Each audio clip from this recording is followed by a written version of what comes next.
Izinkan saya share ini buat Anda. Pencobaan Tuhan Yesus, Matius pasal yang keempat. Matius pasal yang keempat. Tuhan Yesus dicobai 3 kali di padang gurun oleh setan. Apa yang dilakukan Yesus hari itu sebenarnya adalah kalau bilang replika atau semacam pengulangan atas apa yang dilakukan oleh bangsa Israel selama 40 tahun di padang gurun. 40 tahun di padang gurun, bangsa Israel mencobai Tuhan begitu banyak. Mereka mengalami pencobaan dalam daging mereka, dan mereka gagal satu generasi. Yesus mengulangi kembali, tapi kali ini bukan 40 tahun, 40 hari. Dan selama 40 hari dia berpuasa. Dalam waktu 40 hari dia berpuasa, itu mengingatkan kepada kita ketika Musa naik di atas gunung Sinai. 40 hari Musa tidak makan apa-apa.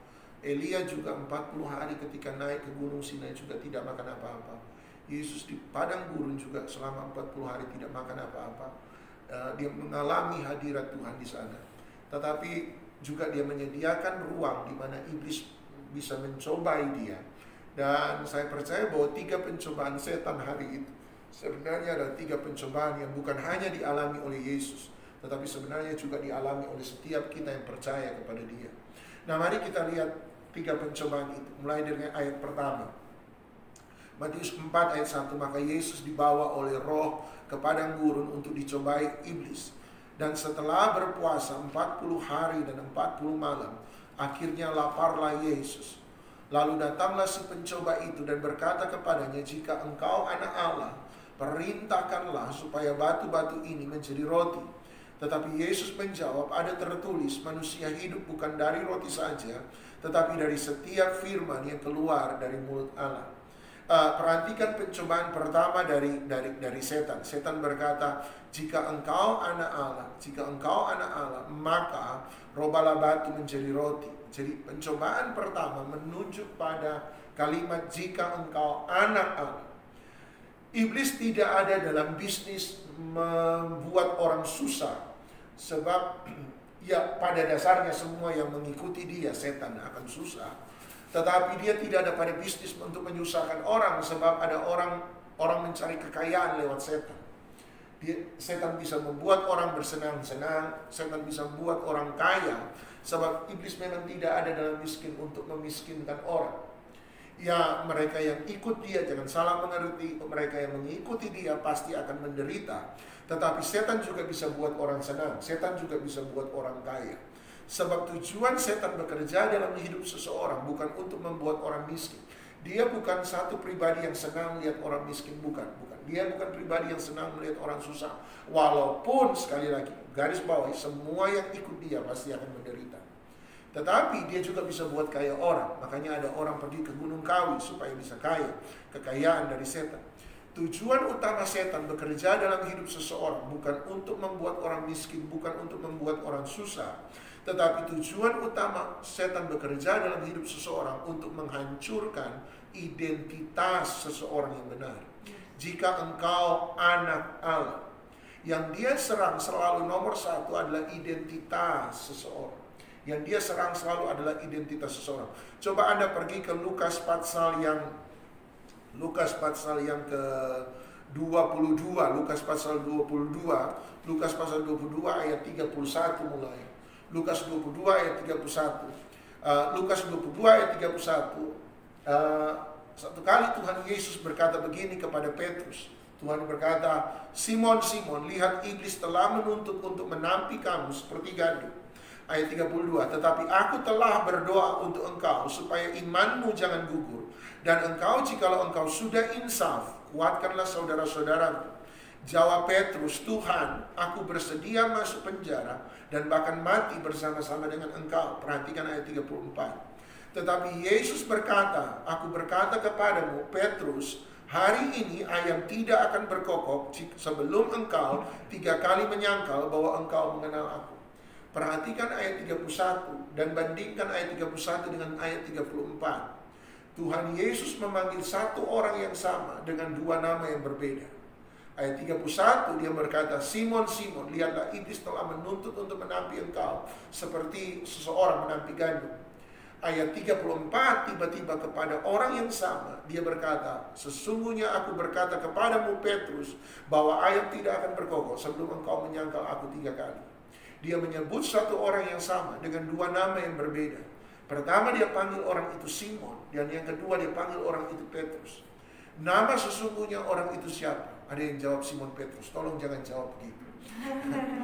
Nama sesungguhnya adalah Simon bin Yunus, Simon anak Yunus, Simon bar Jona, Simon anak Yunus. Hanya dalam Matius 16 ketika Tuhan Yesus bertanya, menurut katamu siapakah aku ini? Tidak ada yang bisa menjawab. Satu-satunya yang bisa menjawab adalah Simon yang kita kenal kemudian dengan nama Petrus, yang berkata, engkaulah Mesias anak Allah yang hidup. Kemudian Tuhan Yesus berkata, berbahagialah engkau Simon bin Yunus, Matius 16. Sesungguhnya berbahagialah engkau Simon bin Yunus, sebab bukan manusia yang mengatakan itu kepadamu, melainkan Bapakku yang di sorga. Di atas batu karang ini aku akan mendirikan gerejaku, dan alam maut tidak akan pernah menguasainya. Sejak hari itu nama Simon bin Yunus dirubah menjadi nama Kefas dalam bahasa Ibrani, yang berarti batu karang, atau berarti Petros dalam bahasa Yunani. Simon berarti seseorang yang selalu dengar kiri dan kanan, seorang yang selalu telinganya terbuka dengar kiri dan kanan, mudah untuk diprovokasi, mudah untuk mendengar pendapat orang lain dan mengikuti pendapat orang lain. Makanya ada yang berkata Simon seperti bulu yang ditiup oleh angin. Angin ke kiri dia ke kiri, angin ke kanan dia ke kanan. Orang banyak ke kiri dia ke kiri, orang banyak ke kanan dia ke kanan. Itulah Simon.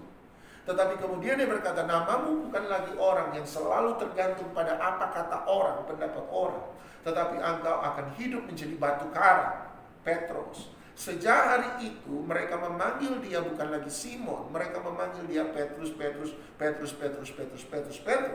Sampai peristiwa Lukas 22, tiba-tiba Tuhan Yesus memanggil dia Petrus dengan namanya yang lama, Simon. 2 kali dia sebut. Kenapa Tuhan Yesus bahkan mengulang sampai 2 kali nama Petrus dengan nama yang lama, Simon? Sebab tiba-tiba dia bicara tentang konteks apa? Iblis yang sementara mencobai seseorang. Dia berkata, Simon, lihatlah iblis telah menuntut untuk menampi engkau. Artinya Tuhan Yesus mau mengajarkan kepada kita bahwa iblis bekerja dalam hidup seseorang untuk membuat orang itu dari Simon yang sudah jadi Petrus untuk kembali lagi jadi Simon. Dia mau membuat Petrus untuk kembali lagi menjadi Simon. Iblis ada dalam tujuan iblis adalah menghancurkan identitas seseorang yang sudah benar. Anda masih ingat Kejadian pasal 3 ketika iblis mencobai Hawa, dan bagaimana cara iblis mencobai Hawa? Dia berkata, kalau kamu makan buah ini maka kamu akan jadi sama seperti Allah. Padahal mereka memang sudah dijadikan segambar dan serupa dengan Allah. Anda lihat? Dia membuat mereka meragukan identitas yang Tuhan letakkan dalam kehidupan mereka. Setiap kali seseorang dihancurkan oleh setan, maka Anda akan bisa melihat bahwa kehidupan orang, gambar diri orang itu menjadi rusak dan hancur. Kenapa kita sangat sulit untuk membuat seseorang bertobat? Kenapa sangat sulit untuk membuat seseorang menyadari keadaannya rusak dan hancur? Sederhana, sebab kita harus mengubah nomor 1, identitas orang itu. Sebab yang dihancurkan oleh iblis selalu adalah identitas seseorang. Kembali ke Lukas pasal 4. Dalam Lukas pasal 4 Anda akan menemukan bahwa iblis mengatakan begini. Dia berkata, kalau kamu anak Allah, buatlah batu menjadi roti. Dalam Matius pasal 4. Dia berkata, kalau kamu anak Allah, robahlah batu menjadi roti. Artinya iblis menunjukkan kepada kita, ini sistem pemikiran iblis, bahwa identitas seseorang dibangun berdasarkan keadaan yang dia lakukan, apa yang dia kerjakan dan apa yang dia lakukan. Sekali lagi, dia bilang, kalau kamu anak Allah, lakukan ini.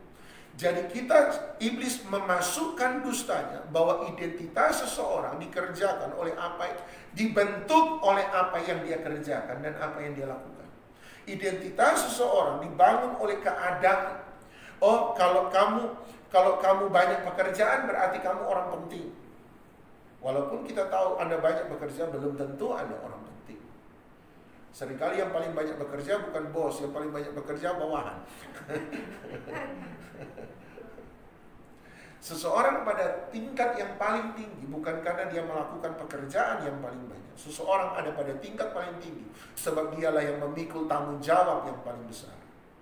Di antara bos dan office boy, percayalah yang paling banyak kerja office boy. Sebab bos belum datang, office boy sudah datang. Tapi yang memikul tanggung jawab paling besar, mengambil keputusan paling penting, bukan office boy. Yang mengambil keputusan paling penting dan tanggung jawab paling besar adalah bos.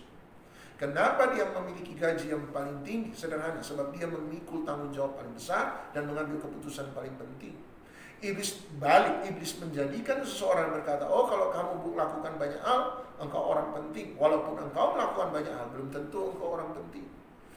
Iblis mengatakan bahwa keadaanlah yang menentukan identitas. Perhatikan baik-baik. Kalau kamu mengalami sakit, kamu bukan orang yang sementara menderita sakit, tapi kamu disebut orang sakit. Ketika kamu mengalami sakit, kemudian kamu menyebut diri orang sakit, Anda baru saja mengubah keadaan menjadi identitas. Karena saya tidak punya banyak uang, maka Anda adalah orang miskin. Maka setan baru saja mengatakan bahwa engkau baru saja membuat keadaan menjadi identitas. Kalau kamu direndahkan, maka kamu adalah orang rendah. Lihat, keadaan membentuk identitas. Iblis selalu berhasil meyakinkan orang bahwa keadaanlah yang membentuk identitas. Kalau kamu punya rumah orang besar, kamu orang besar, kamu orang penting. Keadaan menentukan identitas. Itu sebabnya kalau kita tidak punya apa-apa, kita tidak menganggap diri penting. Keadaan membentuk identitas. Tuhan Yesus terbalik, dia berkata, dia jawab, manusia hidup bukan dari roti saja, manusia hidup dari setiap apa? Firman yang keluar dari mulut Allah. Tuhan Yesus berkata, kamu salah. Bukan keadaan yang menentukan identitas, tetapi firman Allah lah yang menentukan identitas seseorang. Yes. Identitasmu tidak dibangun oleh keadaan. Sebab kenapa? Keadaan bisa berubah. Identitas sukar untuk berubah. Kalau kamu mengalami keadaan miskin, kemudian kamu langsung berkata, saya orang miskin. Kamu baru saja membangun identitas berdasarkan keadaan yang bisa berubah. Hari ini kamu miskin, besok belum tentu kamu miskin. Setuju? Berarti keadaan bisa berubah. Kalau keadaan bisa berubah, mengapa kamu membangun identitas pada sesuatu yang bisa berubah? Yang benar adalah kamu anak Allah, tapi hari ini engkau sementara mengalami sebuah keadaan yang kurang.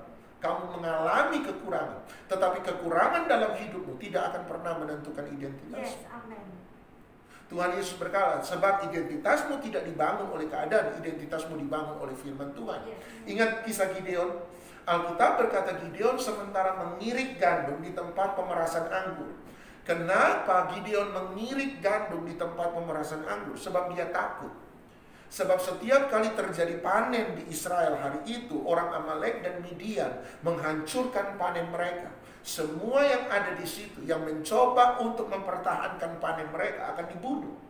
Gideon gak mau rugi, tapi Gideon juga gak mau mati. Itu sebabnya dia tidak mengirik gandum di tempat pengirikan gandum. Dia mengirik gandum di tempat pemerasan anggur. Kenapa dia mengirik gandum di pemerasan anggur? Dia bersembunyi di situ. Kenapa dia bersembunyi? Sebab dia takut.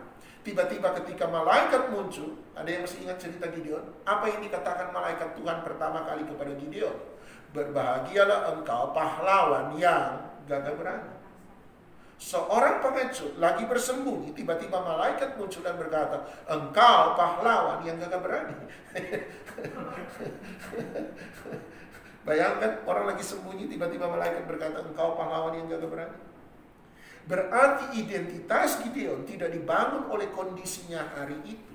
Identitas Gideon dibangun oleh firman yang keluar dari mulut Allah. Engkau boleh pengecut hari ini, engkau sementara sembunyi hari ini, tapi di pandangan Tuhan, engkau adalah pahlawan yang gagah berani. Jawaban Gideon apa?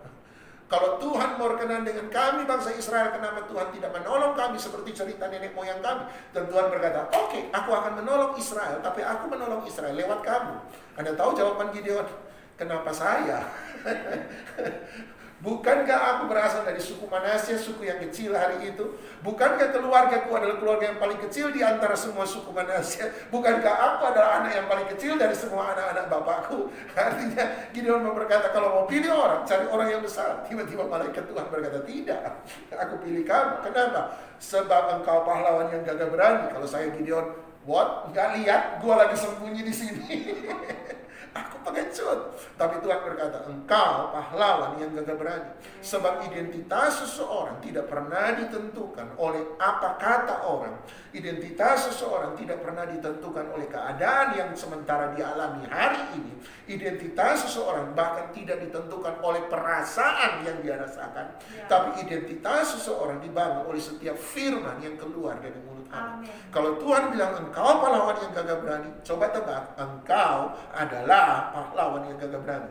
Kalau dia bilang engkau anak raja di atas segala raja, tidak peduli keadaan Anda apa hari ini, tidak peduli apa yang Anda alami, tidak peduli apa yang Anda rasakan, tidak peduli apa yang orang katakan, bagi Tuhan engkau tetap anak raja di atas segala raja.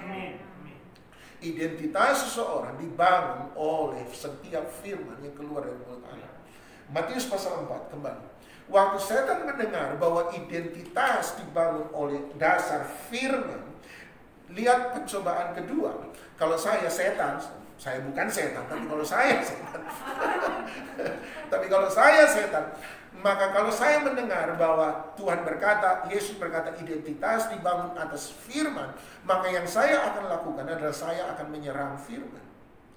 Oleh sebab lihat itu ayat yang kedua, Matius pasal 4 ayat yang ke-5. Matius 4 ayat yang ke-5. Kemudian iblis membawanya ke kota suci, menempatkan dia di bubungan bait Allah.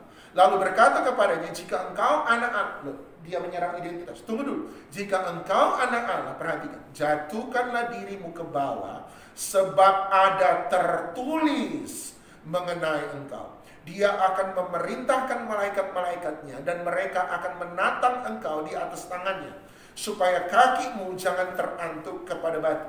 Serangan kedua setan bukan menyerang identitas. Dia masih menyerang identitas jikalau engkau anak Allah. Tetapi sebenarnya yang kali ini dia serang bukan identitasnya. Yang dia serang adalah dasar dari mana identitas itu dibangun. Tuhan Yesus baru saja berkata bahwa identitas dibangun di atas dasar firman. Selama saya kuat dalam firman, selama saya punya keyakinan yang kuat dalam firman, selama saya punya iman yang besar dalam firman, identitas saya tidak akan pernah goyah. Itu sebabnya sekarang dia berkata, aku menyerang identitas, tetapi bukan identitas yang sesungguhnya kuserang, tetapi dasar dari identitas firman. Makanya dia berkata, ada tertulis.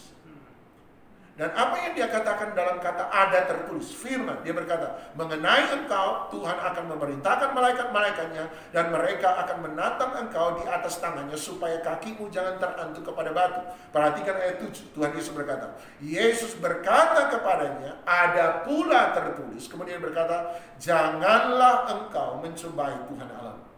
Perhatikan antara serangan setan dan jawaban Yesus. Setan menyerang firman, tetapi apa yang dia serang dari firman sesungguhnya? Tuhan Yesus mengartikan serangan iblis sebagai sebuah tujuan untuk mencobai Allah. Mengapa dia berkata bahwa serangan iblis hari itu adalah untuk mencobai Allah? Serangan setan hari itu adalah mencobai Allah. Jawaban sederhana, sebab dia berkata ada firman yang tertulis. Nah sekarang kalau ada firman ini yang tertulis, sekarang coba buktikan dulu dong, firman yang tertulis ini benar atau tidak. Kalau identitas dibangun atas firman, dia serang firman. Oke, kamu percaya firman ya? Percaya firman. Sekarang ada firman bilang begini, coba buktikan.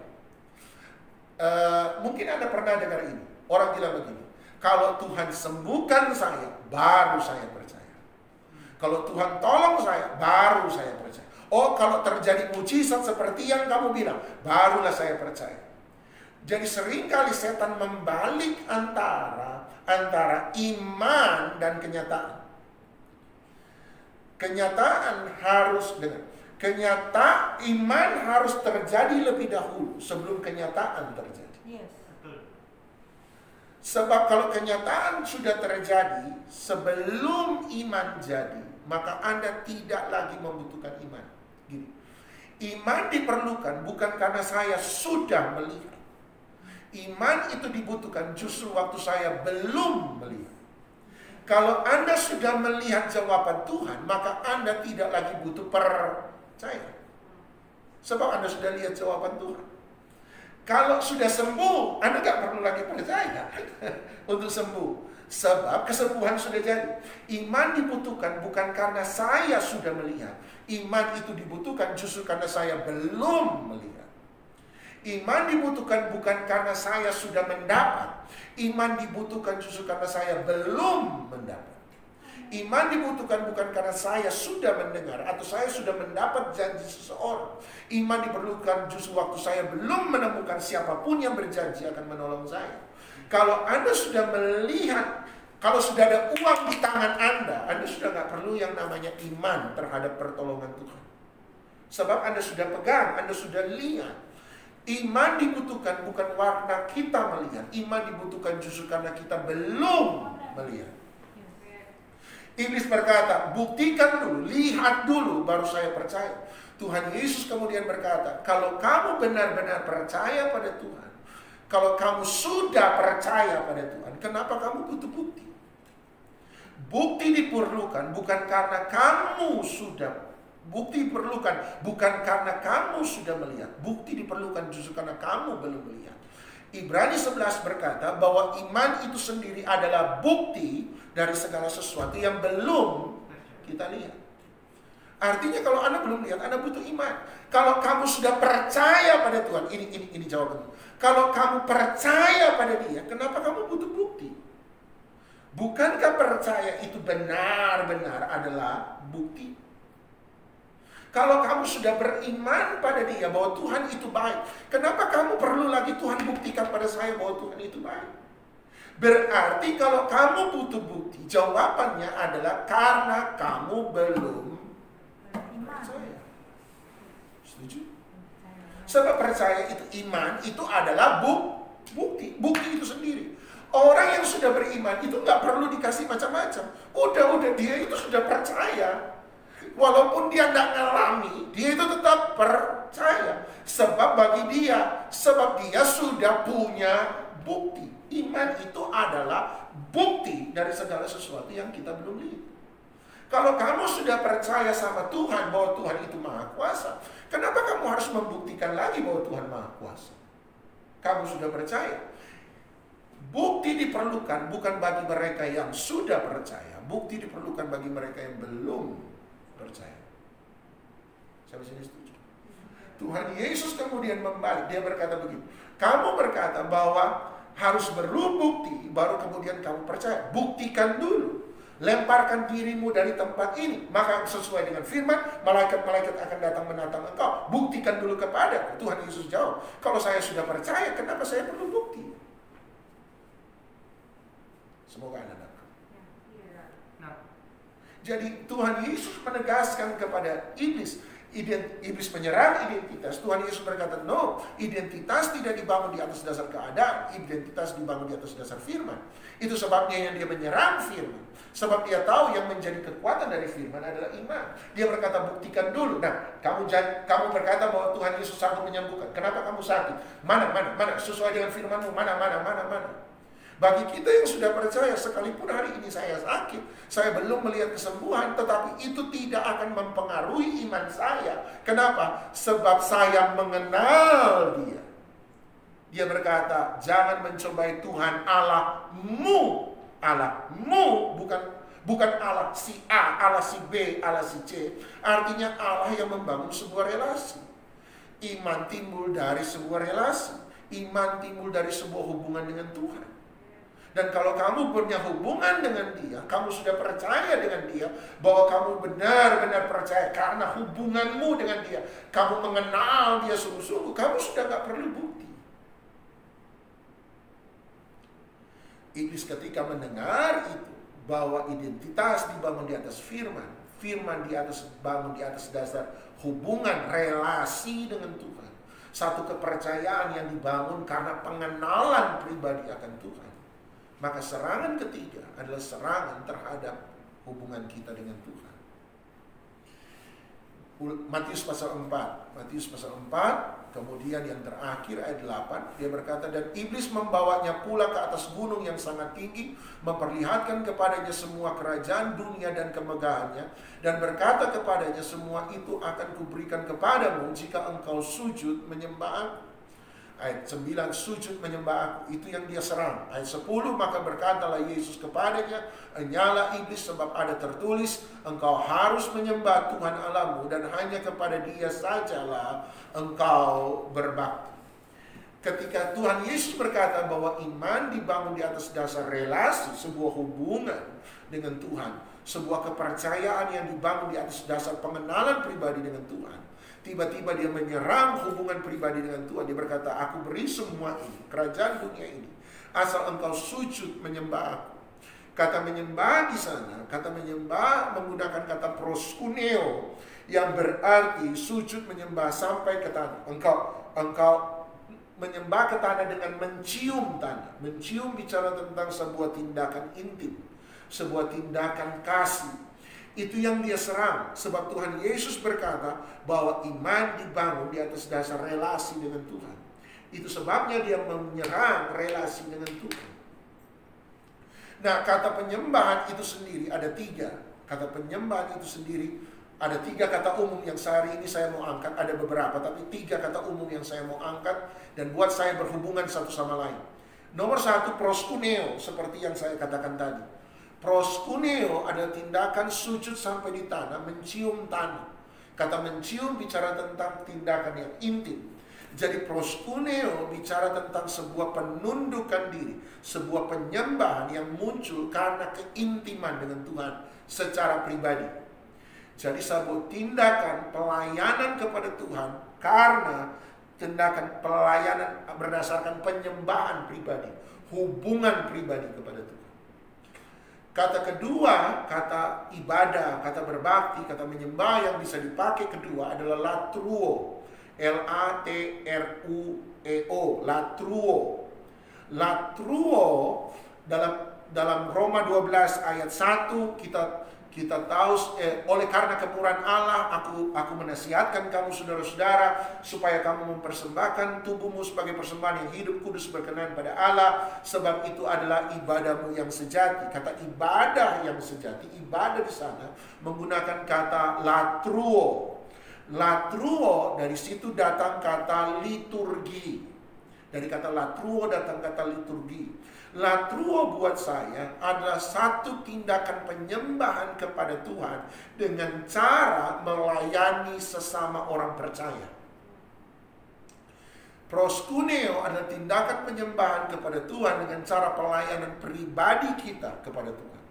Latruo adalah penyembahan kita kepada Tuhan yang kita ekspresikan dengan bentuk pelayanan ke sesama orang percaya.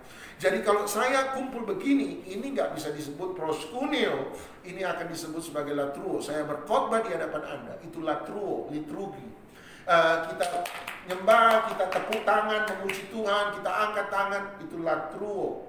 Anda bersaksi di depan tubuh Kristus, itu latruo. Ibadah hari Minggu, latruo. Anda saat teduh bersama dengan keluarga, itu latruo. Latruo adalah suatu tindakan penyembahan kepada Tuhan yang dibuktikan, ditunjukkan dengan rupa melayani sesama tubuh Kristus, sesama orang percaya. Yang ketiga, Yakobus 1 ayat 27, ada kata ibadah atau penyembahan yang ketiga, hanya muncul satu kali dalam perjanjian baru, dalam Yakobus 1:27, menggunakan kata treskea, T-R-E-S-K-E-I-A. Treskea berarti penyembahan kita kepada Tuhan yang kita wujudkan dalam rupa melayani semua orang. Melayani semua orang.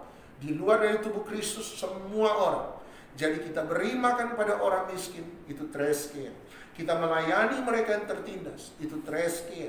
Kita beraktivitas atas nama Tuhan dalam pelayanan di dunia politik, di dunia pekerjaan. Ada pegawai yang Kristen, ada pegawai yang bukan Kristen, tapi kita menjadi atasan yang adil bagi mereka semua, itu treskea. Treskea adalah pelayanan kita kepada semua orang. Ingat 2 Petrus 1 ayat 5-7, dia akhiri dengan kasih pada saudara-saudara, latruo, dan kasih pada semua orang, treskeia. Itu treskeia, melayani semua orang. Menariknya adalah setan tidak pernah minta treskeia, misi kita kepada dunia. Setan nggak minta itu. Setan juga nggak minta latruo, pelayanan kita kepada tubuh Kristus. Dia nggak minta itu. Yang dia minta satu dari 3 penyembahan, nama penyembahan yang ada. Dia minta proskuneo kita. Dia bilang, kalau kamu mau semua kerajaan dunia ini aku beri kepadamu, berikan kepadaku proskuneo. Kenapa iblis menyerang proskuneo dan bukan latruo, pelayanan mimbar kita? Kenapa dia menyerang proskuneo dan bukan treskeia, misi kita pada dunia? Jawaban saya sederhana. Sebab proskuneo adalah dasar untuk melakukan latruo dan treskeia. Amen. Sebab proskuneo adalah dasar bagi saya untuk melayani orang lain, sesama orang percaya, dan melayani semua orang seluruh dunia. Iblis tahu satu hal, kalau dia bisa dapat proskuneo, maka dia akan menemukan latreamu dan treskeia. Kalau dia dapat proskuneo, dia dapat segala-galanya. Iblis menginginkan satu hal, penyembahan pribadimu kepada dia. Dia mau itu. Dia bilang, daripada engkau proskuneo kepada Allah, lebih baik Allah Yahweh Elohim. Lebih baik engkau proskuneo kepada aku akan memberi apa yang engkau mau. Lihat, setan tidak ada dalam bisnis buat orang miskin. Dia rela memberi segala-galanya, tukar dengan satu hal, proskuneo. Berarti semua yang paling penting yang kita bisa beri kepada Tuhan, bagi setan yang paling berharga cuma satu, proskuneo. Kalau dia bisa dapat proskuneo, dia dapat segala-galanya. Engkau boleh datang ke gereja, tapi selama proskuneo ada pada dia dan bukan pada Yesus, dia nggak pernah takut ada ke gereja. Selama hatimu ada pada bisnis yang dia bisa beri, kekayaan yang dia bisa beri, setan bisa beri, dan bukan kepada Yesus, dia nggak pernah takut Anda kemana saja. Sebab dia punya proskuneo. Kalau begitu, berarti peperangan terbesar yang ingin direbut setan dari setiap orang percaya. Apa itu? Penyembahan pribadi. Sebab kalau dia bisa dapat penyembahan pribadi, dia dapat imanmu kepada Tuhan, dia dapat imanmu pada Tuhan, dia dapat identitas diri. Sebab akar dari semua itu adalah penyembahan pribadi. Salah satu yang hilang dari gereja hari ini, buat saya sederhana, kita kehilangan hati yang murni, yang sungguh-sungguh mau menyembah Tuhan. Jangan, ada banyak orang melayani bukan lagi atas dasar proskuneo, tapi ada banyak orang melayani atas dasar penyembahan kepada yang lain, bukan kepada dia. Saya takut ada banyak orang melayani bahkan pada penyembahan diri sendiri sebenarnya, keuntungan sendiri, dan bukan untuk kemuliaan nama Tuhan. Dia cari proskuneo, dia dapat proskuneo. Anda boleh tampil di panggung, Anda boleh khotbah apa saja, Anda boleh dipuja-puji banyak orang, dia terserah. Anda cari makan di gereja, no problem. Anda boleh doa 100 kali tiap hari, no problem. Selama hatimu bukan punya Tuhan, dia no problem. Sebab dia dapatkan segala-galanya. Saya berdoa, biarlah treskeia kita hari ini, apa yang Anda dan saya kerjakan hari-hari ini, dibangun bukan berdasarkan popularitas, identitas yang supaya dipuji orang, tetapi treskeia kita, misi kita pada dunia. Sebab kasih Tuhan besar bagi saya, dan kasih ini butuh saluran untuk kita berikan kepada orang lain. Pelayanan hanyalah hasil dari sebuah penyembahan. Pelayanan adalah hasil dari sebuah penyembahan. Pelayanan adalah hasil dari sebuah penyembahan. Saya takut penyembahan itu bisa penyembahan pada Tuhan murni, penyembahan pada diri sendiri, keegoisan, atau penyembahan pada setan, sesuatu yang membawa orang pada kehancuran. Jangan lupa Yudas, dia berkata ada orang-orang yang menyusup ke tengah-tengah jemaat, dan mereka, penyembahan mereka, saya percaya bukan pada Tuhan, tapi penyembahan mereka benar-benar pada kuasa kegelapan untuk menghancurkan dan mengadakan perpecahan. Saya berdoa dimanapun kita ada, biarlah kita menjadi orang yang membawa kasih Tuhan, membawa damai Tuhan, supaya kita benar-benar hidup menyenangkan Tuhan, benar-benar menyenangkan Tuhan. Identitas dibangun di atas dasar firman, firman di atas dasar penyembahan, hubungan pribadi dengan Tuhan. 3 ini bisa benar, yang paling bawah benar, seharusnya yang kedua juga benar, yang ketiga juga benar. Tapi kalau 3-tiganya sudah dalam sinkron yang benar, saya percaya kita menang dalam setiap tantangan yang diberikan oleh setan. Terima kasih, Tuhan memberkati.